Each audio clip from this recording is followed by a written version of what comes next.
بسم الله الرحمن الرحيم الحمد لله رب العالمين والصلاة والسلام على رسوله الكريم أشهد أن لا إله إلا الله وحده لا شريك له وأشهد أن محمدا عبده ورسوله نبينا محمد صلى الله عليه وسلم رب اشرح لي صدري ويسر لي أمري واحلل عقدة من لساني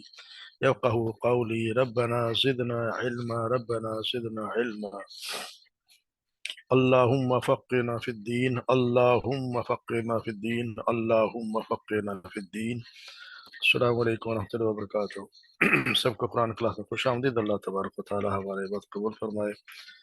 ہمیں نجات کا ذریعہ بنا لے۔ اعوذ باللہ من الشیطان الرجیم، بسم اللہ الرحمن الرحیم۔ يا أيها الذين آمنوا اتقوا الله وكونوا مع الصادقين ما كان لأهل المدينة ومن حولهم من الأعراب أن يتخلفوا عن رسول الله ولا يرغبوا بأنفسهم عن نفسه، ذلك بأنهم لا يصيبهم ظمأ ولا نصب ولا مخمصة في سبيل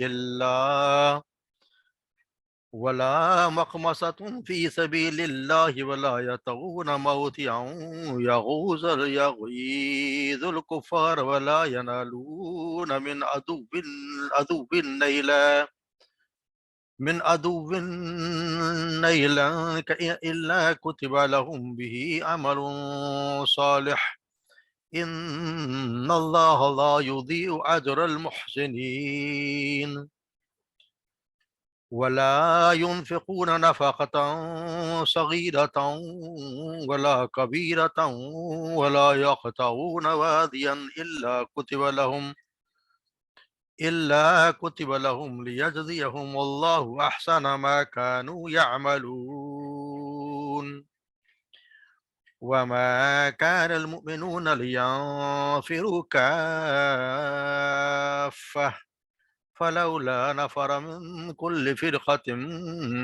منهم طائفة ليتفقهوا في دين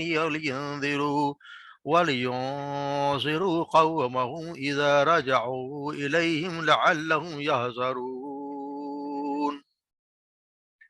صدق اللہ العظیم۔ یا ایھا الذین آمنوا، اے لوگو جو ایمان لائے ہو، اتقوا اللہ، اللہ سے ڈرو، وکونوا مع الصادقین، اور سچ بولنے والوں کے ساتھ ہو جاؤ۔ ما کان لأہل مدینہ، نہیں تھا یہ مناسب اہل مدینہ، مدینہ والوں کے لیے، ومن حولہم من الاعراب، اور ان لوگوں میں سے جو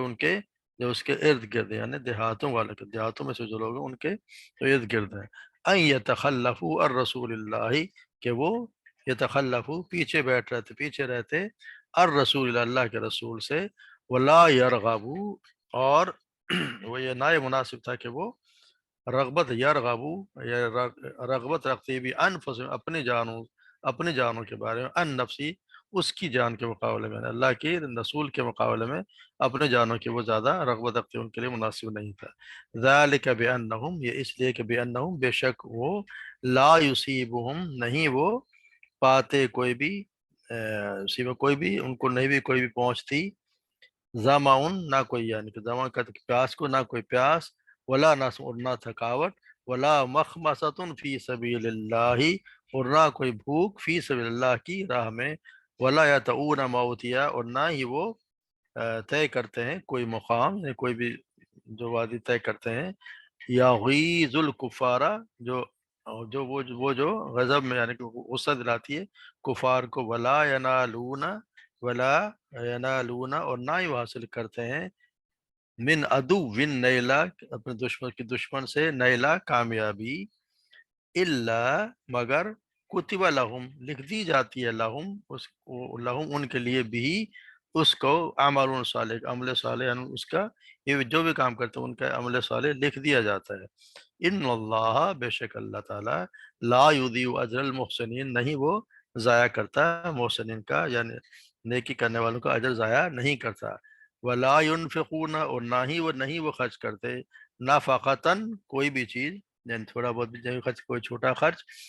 صغیرتن ولا صغیرتن چھوٹا، ولا کبیرہ یا اور نہ بڑا، ولا یقطعون اور نہ ہی وہ طے کرتے ہیں وادین کوئی وادی، الا مگر کتب لہم لکھ دی جاتی ان کے لیے، لیجزیہم اللہ، لیجزی کہ وہ، کہ تاکہ وہ جزا دے انہیں اللہ، تاکہ اللہ انہیں ان کی بہترین جزا دے، جزا اللہ احسن، بہترین جزا ما کانوا یا جو وہ کرتے رہے، جو بھی یہ کام کرتے ہیں، جو سفر کرتے ہیں اللہ کی راہ میں، اللہ تبارک و تعالیٰ اس کا یقیناً ان کو بہتر اجر دے گا۔ وما کان للمؤمنون، اور نہ ہی یہ مناسب تھا، نہیں ممکن تھا یا مناسب تھا مومنون کے لیے، ینفروا کافہ، کہ سب کے سب وہ نکل جاتے، وہ سب کے سب وہ آ جاتے، نکل کھڑے ہوتے جہاد کے لیے یا علم حاصل کرنے کے لیے۔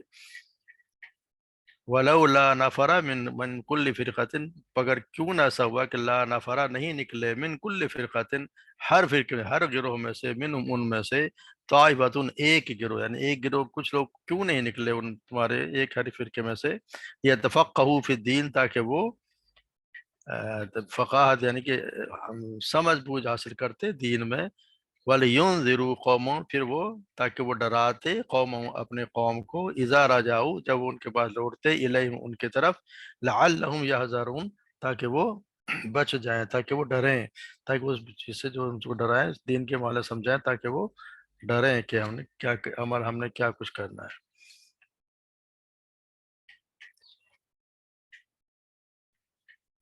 تو یا اللہ تبارک و تعالیٰ، جیسے ہم پیچھے ہم پڑھتے رہے کہ اللہ تبارک و تعالیٰ نے پچھلے جو آیات پڑھی اس میں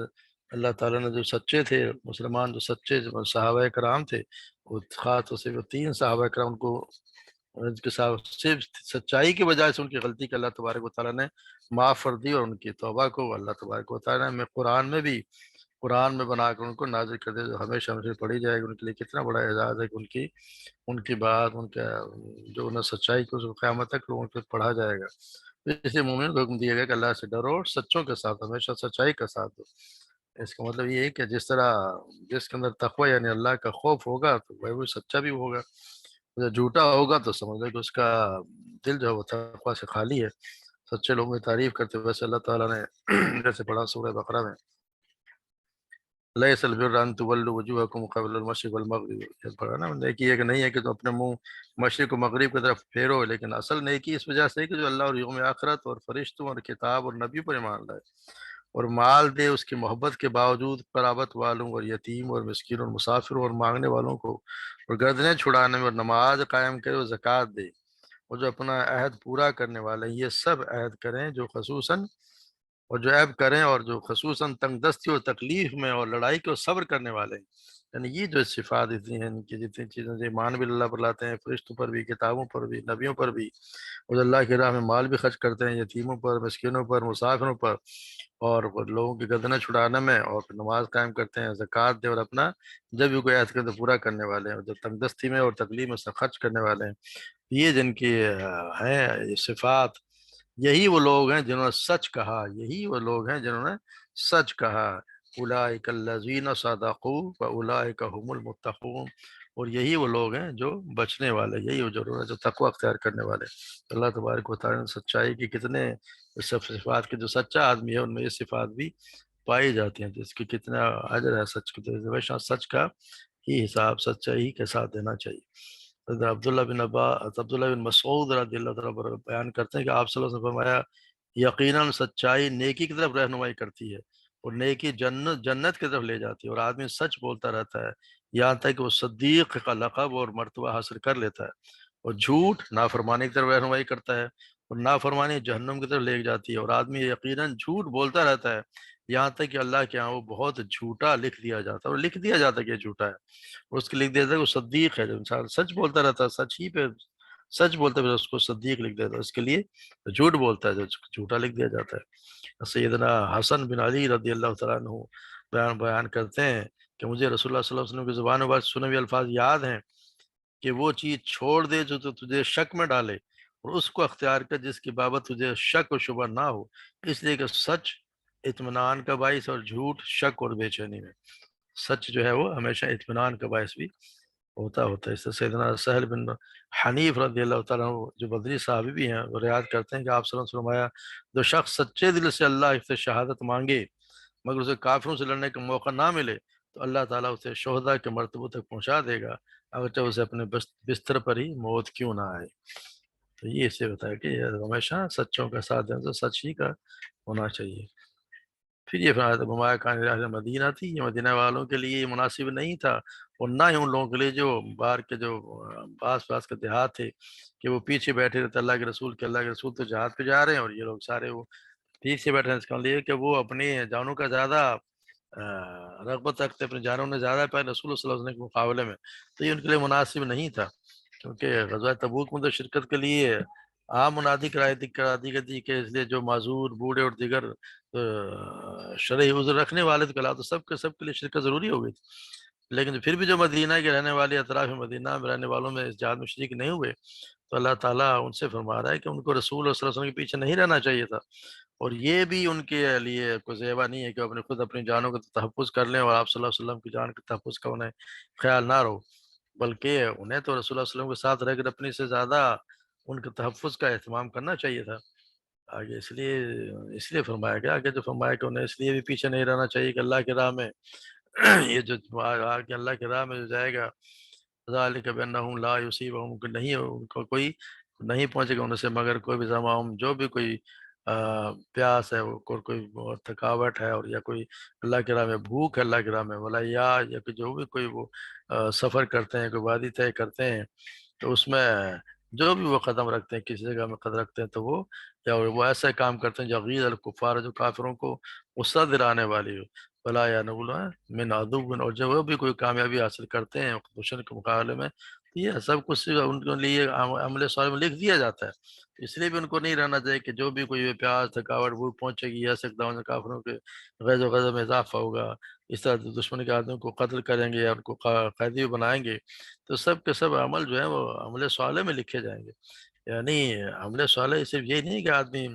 مسجد میں یا کسی ایک کونے میں بیٹھ کے نوافل ادا کرتا رہے تلاوت کرتا رہے ذکر وغیرہ کرے بلکہ یہ کہ جہاد میں پیش ہونے والی ہر تکلیف اور پریشانی حتیٰ کہ وہ کاروائیاں جو جن سے دشمن کو خوف پیدا ہو جائے یا غضب بھڑکے تو وہ ان میں سے بھی ہر چیز اللہ کے عمل صالح میں لکھ دی جائے گی. اس لیے میں شوق عبادت میں کہ میں کوئی بات کرتا رہا ہوں جہاد سے گریز نہیں کرنا چاہیے. وجہ ہاں کہ کوئی عذر ہو آدمی کے لیے جہاد سے تو بغیر وجہ کے تو کسی آدمی کو جہاد سے یہاں پہ کوئی نہیں کہ جو جی چرایا جائے کیونکہ قطعی اس کی اجازت نہیں ہے. اس طرح سیدنا زید بن حارث بیان کرتے ہیں آپ صلی اللہ علیہ وسلم فرمایا بے شک یعنی مدینہ منورات مدینہ طیبہ یعنی مدینہ منورہ کو آپ نے کہا طیبہ ہے یعنی وہ ناپاک کو اس طرح چھانٹ دیتا ہے جیسے بھٹی جو ہے وہ چاندی کے زنگ کو چھانٹ دیتی ہے. مدینہ کی خاص بات یہ ہے وہ منافق کو الگ کر دیتا ہے یعنی کہ طیب کو بھی الگ کر دیتا ہے تو ناپاک اور پاک کو وہ الگ کر دیتا ہے مدینہ کی خاص بات. تو اسی طرح سیدنا عبداللہ بن حشام بیان کرتے ہیں ہم صلی اللہ علیہ وسلم کے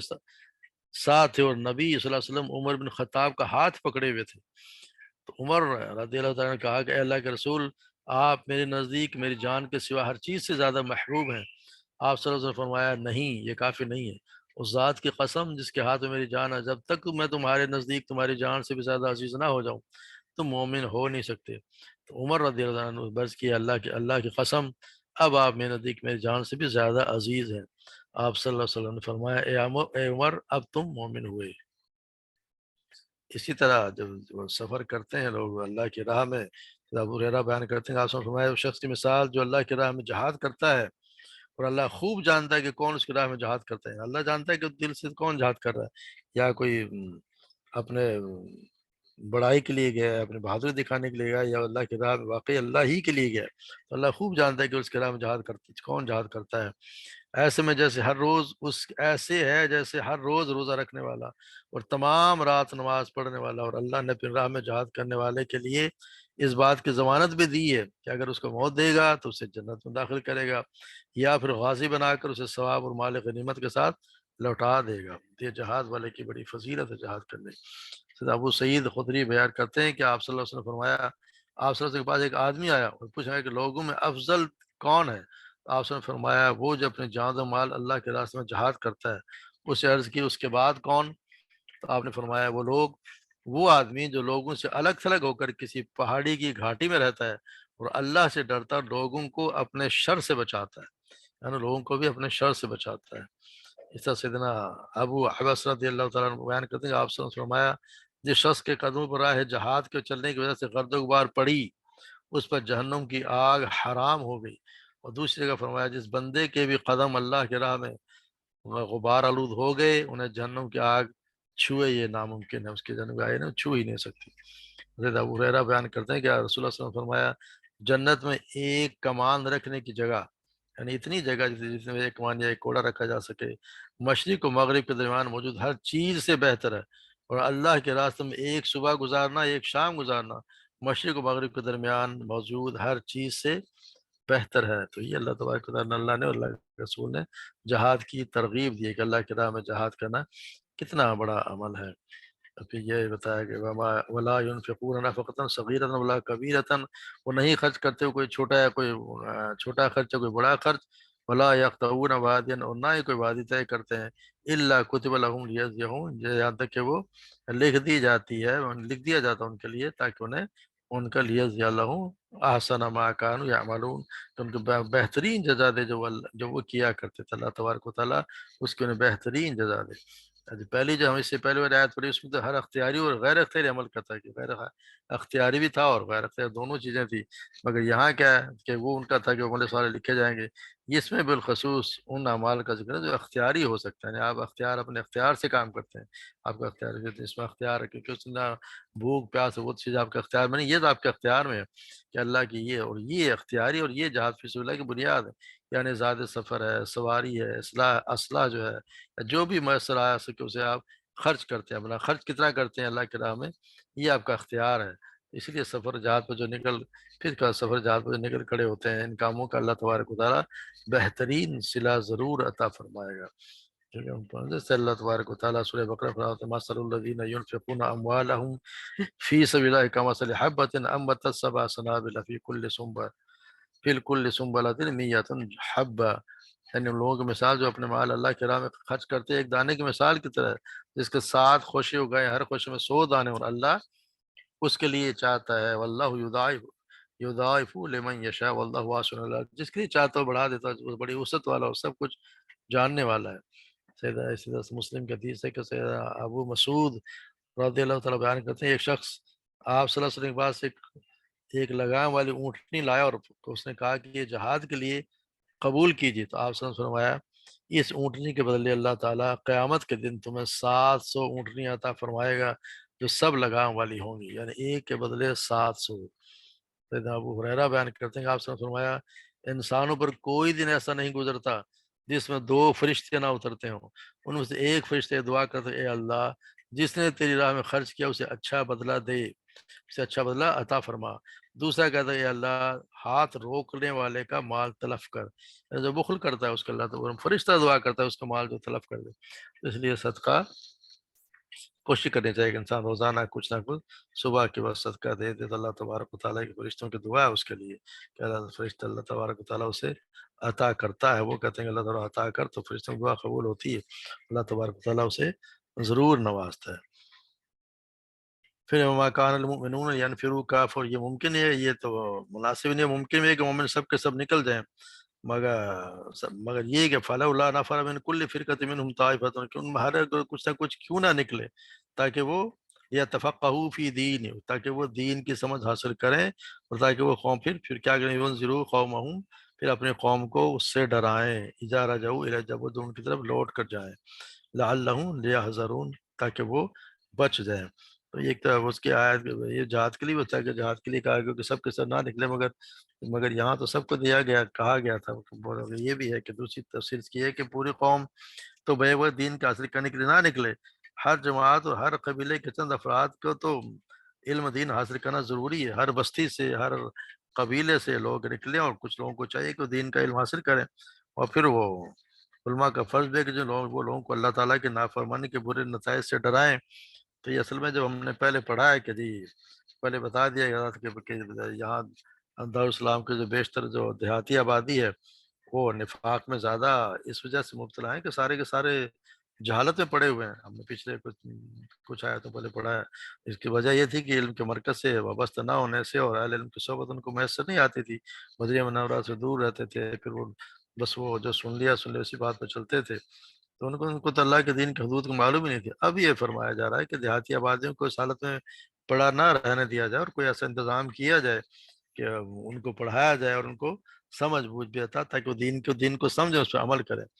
تو یہاں یہ بات بھی سمجھ دیں کہ اس کا یہ پڑھانے سے یہ قطعی مطلب نہیں ہے کہ تعلیم عموم کے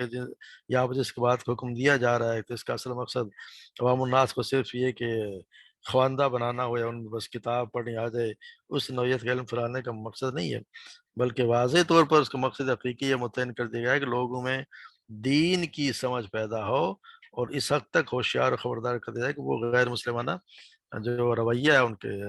زندگی کا، اس سے بچنے لگے. یعنی دین کی تعلیم حاصل کرنا ہر مسلمان پہ، عورت ہے مرد، فرض ہے، ضروری ہے. ہر کسی کو دین کی سمجھ ہونی چاہیے. اور اس کا یہ مطلب قطعی نہیں ہے کہ آپ جو ہے اس کو دنیاوی تعلیم نہ، دنیاوی تعلیم بھی ضرور دیں، اس کو کوئی منع نہیں کیا گیا، یقیناً ضرور پڑھانی چاہیے کہ دنیاوی تعلیم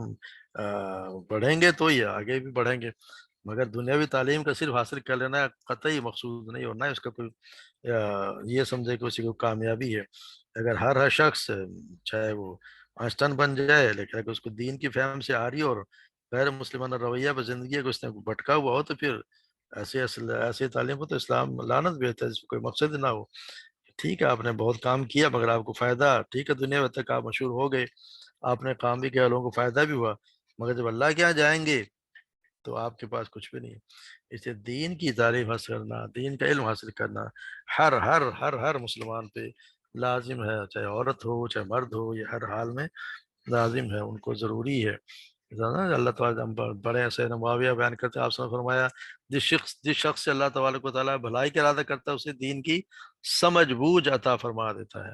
اللہ تبارک و تعالیٰ اسی شخص کو سمجھ بوجھ عطا فرماتا ہے جس پہ اللہ تبارک و تعالیٰ بھلائی کا ارادہ رکھتا ہے.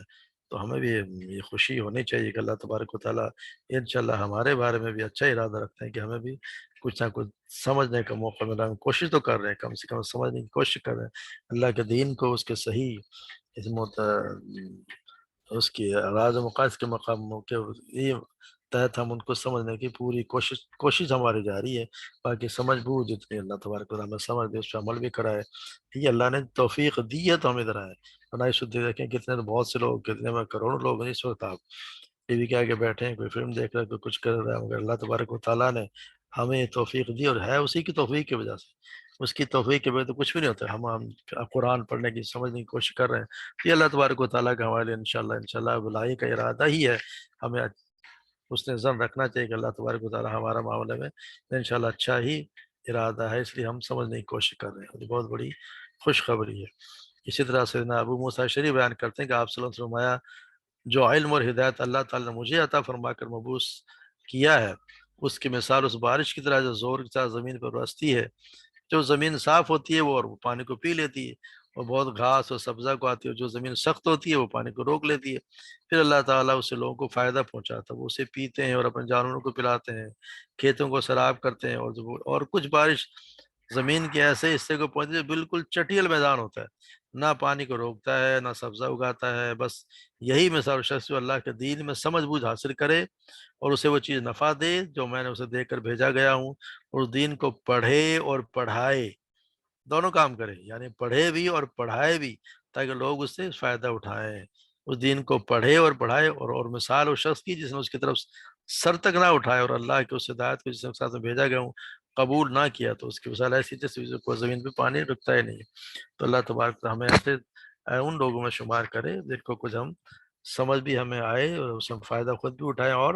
اس کے ذریعے لوگوں کو بھی اس پر فائدہ پہنچانے کی کوشش کریں. اس طرح سے ابو ہریرہ بیان کرتے ہیں، آپ نے فرمایا لوگ معدنی کانوں کے مثل ہے، یعنی کہ سونے کی کان والا ہے تو سونا ہی ہوگا، اگر وہ چاندی کی کان اس میں سے چاندی نکلے گی. ان میں سے جو لوگ جاہلیت میں بہتر تھے وہ اسلام میں بھی بہتر ہیں، اور بشرطے کہ دین کی سمجھ حاصل کر لیں. یعنی جو اسلام میں وہی آدمی جاہلیت میں جو بہتر تھا وہ اسلام میں بھی آ کے بہتر وہی ہوگا جو دین کی تعلیم حاصل کرے گا. یعنی سیدنا ابو بکر اگر یا سیدنا عمر فاروق اگر جاہلیت کے دوران سردار تھے یا بڑے لوگ تھے، تو اسلام لانے کے بعد وہ بڑے ہو گئے،